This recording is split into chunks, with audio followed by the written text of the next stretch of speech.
예레미야 36장 20절부터의 말씀입니다. 그들이 두루마리를 서기관 엘리사마의 방에 두고 뜰에 들어가 왕께 나아가서 이 모든 말로 왕의 귀에 고하니 왕이 여우디를 보내어 두루마리를 가져오게 하매 여우디가 서기관 엘리사마의 방에서 가져다가 왕과 왕의 곁에 선 모든 방백의 귀에 낭독하니 때는 9월이라 왕이 겨울 궁전에 앉았고 그 앞에는 불 피운 화로가 있더라. 여우디가 3편 4편을 낭독하면 왕이 소도로 그것을 연하여 베어 화롯불에 던져서 온 두루마리를 태웠더라. 왕과 그 신하들이 이 모든 말을 듣고도 두려워하거나 그 옷을 찢지 아니하였고 엘라담과 들레야와 그마랴가 왕께 두루마리를 사르지 말기를 간구하여도 왕이 듣지 아니하였으며 왕이 왕의 아들 여라무알과 아르스엘의 아들 스라야와 압디엘의 아들 셀라마를 명하여 서기관 바룩과 선지자 예레미야를 잡으라 하였으나 여호와께서 그들을 숨기셨더라.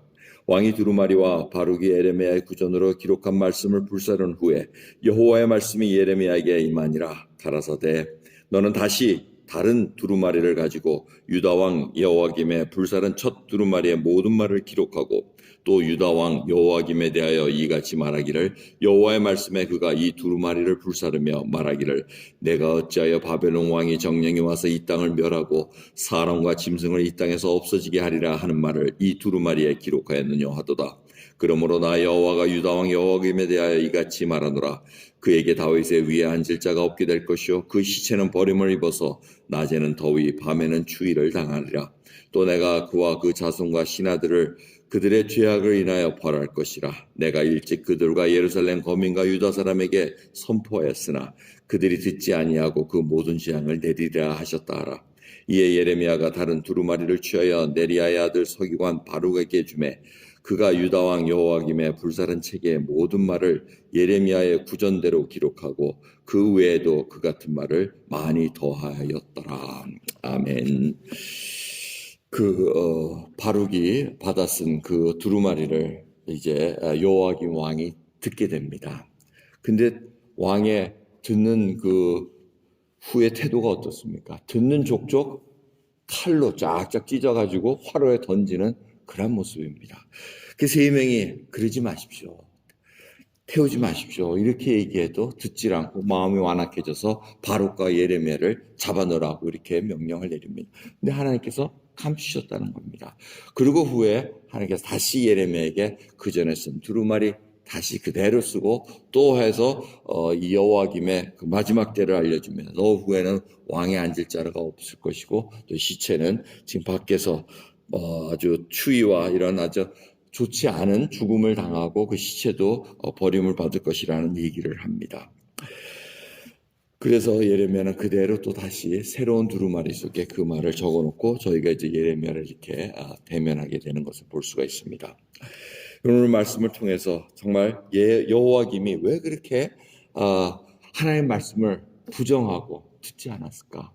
자기 선조, 자기 아버지 요시야 왕은 들었습니다. 요시야 왕은 정말 종교개혁을 하고 하나님을 향한 그 뜻을 세우기 위해서 열심히 하다가 율법서를 찾습니다. 그 사람들이 사반이라는 서기관이 가져와서 율법서를 이렇게 읽게 하니까 마음을 찢고 옷을 찢고 통곡하면서 하나님의 말씀대로 우리가 행한 것이 뭐가 있느냐 하면서 6월절을 아주 그냥 성대하게 치르는 것을 볼 수가 있습니다. 이와 같이 반응이 틀리다는 겁니다. 여호와김은 칼로 쫙쫙 찢어가지고 하나님의 말씀을 불에 태워버립니다. 이 이유가 무엇이겠습니까? 이 이유는 자기 왕국을 세우는 이 자만심 그리고 기분이 좋았겠습니까? 지금 태우면서 무슨 말을 했다고 하나님께서 말씀하십니까? 바로 28절 29절 보시면은 네가 태우면서 어찌하여 바벨론 왕이 정령이 와서 이 땅을 멸하고 사람과 짐승을 이 땅에서 없어지게 하리라는 말을 감히 여기에 쓸 수 있겠느냐 하면서 하나님이 그걸 다 듣고 계셨다는 겁니다. 찢는 모습하고 태우는 모습까지 다 봤는데 우리 같았으면 어땠습니까? 아이고 저러면은 당장 하나님께서 그 화롯불에 불이 나와가지고 확 태워버리던가 하면은 어이구 하나님이 정말 능력이 이렇게 할 텐데 그렇지 않으셨습니다. 그렇게 하신 경우도 있습니다. 우시야 왕 때 어떻게 합니까?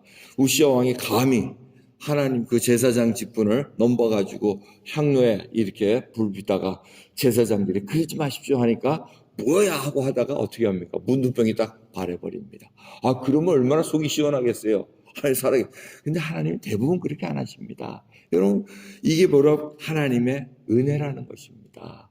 이 여호와김 왕을 궁일이 여겨서 언젠가 돌아오길 바란다는 것입니다. 그래서 기다리는 것이지 하나님이 능력이 없어서 이런 거 아닙니다. 정말 지극히 오래 참으시고 긍휼을 베푸시는 하나님이시기에 기다린다는 겁니다. 그게 바로 우리가 오늘 살아있는 모습입니다. 우리도 얼마나 하나님의 말씀이 들을 때 칼로 쫙쫙 찢으면서 던져버립니까? 그러면서 서서히 우리에게 이 암세포와 같은 것들이 쫙쫙 퍼지기 시작합니다. 기도하는 힘을 잃기 시작합니다. 하나님의 말씀을 멀리하기 시작합니다. 점점 다른 세상 속에 풍조에 흘러가게 됩니다. 그런 것들을 우리가 모르면서 갑니다. 그런데 그것이 뭡니까? 결국은 심판을 받을 길을 자초한다는 것입니다. 하나님께서 바라시는 것은 계속해서 하나님의 말씀에 들어서서 회개하고 각성을 통해서 일어나길 바란다는 것입니다.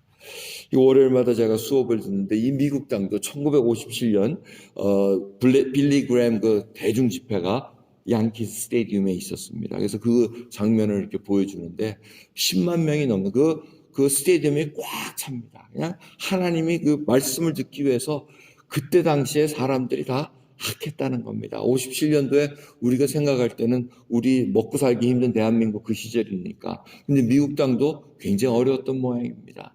그래서 빌리 그램 그 젊은 사람이 탁 나타나가지고 그들에게 복음을 하나님 말씀하시기를 지금 예수 그리스도가 우리를 위해서 돌아가셨다는 그거를 그 메시지 복음의 메시지를 전할 때 엄청난 사람들이 돌아왔다는 겁니다. 근데 그게 하루 이틀이 아니고 계속해서 일주일 넘게 했을 때 100만 명이 넘는 사람들이 말씀을 듣고 월스트리트에서도 말씀을 전하면서 그런 엄청난 일. 그래서 이 교회 담임 목사이신 지금 원로 목사님이시면 덕 목사님도 그때 목사가 되겠다고 결단하고 나오셨다는 겁니다.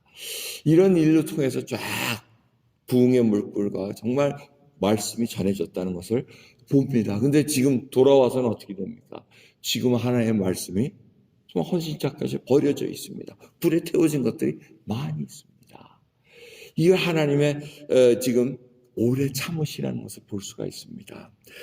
그러면서 대한민국 빌리 그램 그 목사님 오셔서 집회했던 것을 제가 한번 연상을 해봅니다. 1973년도에 있었습니다.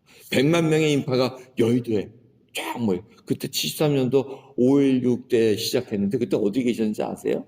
다들 아세요? 73년도 5.16 때 여의도에 100만 명이 모였을 때 우리는 관심도 없었을 수도 있었어요. 관심도 없고 그냥 100만 명이 모였나 보다. 여의도에 그때 당시에 100만 명이 모였다는 건 엄청난 사건이었을 겁니다. 저는 어렸으니까, 근데 여러분들은 저보다 나이가 많으시니까 좀 각성 좀 해보시기 바랍니다. 근데 그 이후로 정말 빌리 그램 목사님이 10년마다 이 대한민국의 교회가 배로 증가할 것이며 그 예언의 말씀도 하시고 경제 발전이 엄청난 속도로 일어날 것이며 예언의 말씀도 하셨다는 것이 이 기사에 나와 있습니다. 그걸 보면서 하나님께서 정말 그 일을 시작하실 때 100만 명의 인파를 모여놓고는 복음의 메시지가 전파될 때 하나님의 귀한 뜻이 있었구나. 그런데 73년 후에 지금 2020년도는 어떻습니까? 그것이 지금 미국과 지금 현재 상황과 다를 바가 거의 없다고 볼 수가 있습니다. 지금 대한민국도 지금 어떻게 해서든지 이 모든 하나님의 말씀을 제거시키기 위해서 그 엄청난 일들이 계속해서 물밑으로 일어나는 것을 볼 수가 있습니다. 이러한 일들을 바라볼 때 우리가 왜 하나님의 말씀을 버리는가? 믿는 자들에게 책임이 있습니다. 그래서 위정자들을 위해서 기도하라고 하나님 말씀하십니다.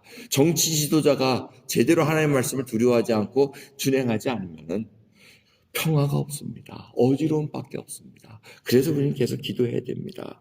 우리 가족이 여러분들 집안을 보십시오. 집안이 어렵습니까? 혼란스럽습니까? 잘 보십시오. 왜 일어났는가? 당연합니다. 하나님의 말씀대로 듣지 않았기 때문에 그렇습니다. 오늘 다시 한번 우리는 하나님 앞에 돌아서야 됩니다. 우리에게는 여호와김과 같은 자기 교만, 우상을 섬기고 다른 신을 섬기는 그러한 마음이 있으면 하나님의 말씀을 그냥 면도칼로 쫙쫙 찢어가면서 불로 태울 수밖에 없는 그런 악한 심령들입니다. 오늘 시간 하나님의 말씀이 살아있길 바라며 오늘도 가난한 심령이 되어 의에 줄이고 목마른 자가 하나님의 말씀을 목말라 애타면 그 찾는 자마다 하나님께서 분명히 찾지라고 말씀하시고 약속하고 계십니다. 하지만 그 때가 계속 이어지지는 않습니다. 하나님의 말씀을 듣고 싶어도 못 들을 때가 온다고 얘기합니다. 여러분, 그때가 분명히 올 거라고 저는 생각하고 있습니다. 그래야 우리는 점점 말씀으로 풍성하게 살아가기를 하나님의 은혜입니다. 오늘도 이 새벽에 하나님의 말씀을 들을 수 있다는 것, 말씀이 나의 심령을 통회하게 만들 수 있다는 것, 그게 다 은혜입니다. 여러분, 그러기에 그 은혜 주실 때 은혜를 받고 하나님의 거룩한 백성으로 쓸 수 있는 그 시간을, 기회를 놓치지 마시기를 간절히 예수 그리스도의 이름으로 기도합니다. 기도하겠습니다. 하나님 감사합니다. 은혜를 받은 저희들입니다. 아버지, 미국 땅도 한국 땅도 인도 땅도 중국 땅도 다 하나님의 은혜를 받았던 때가 있습니다. 아버지, 그거를 잊고 아버지, 저희들 힘으로 이 모든 것이 일어난 것처럼 착각하고 살 때가 있습니다. 인간의 교만이 하늘을 찌를 바벨탑을 다시 세우는 그러한 역사가 일어나는 것을 볼 때마다 아버지, 먼저 믿은 저희들 각성하게 해주시옵소서, 회개하게 하옵소서, 하나님의 말씀으로 듣고 준행하는 저희들로 세워주시옵소서. 감사드리며 우리 예수 그리스도의 이름으로 기도드리옵나이다. 아멘.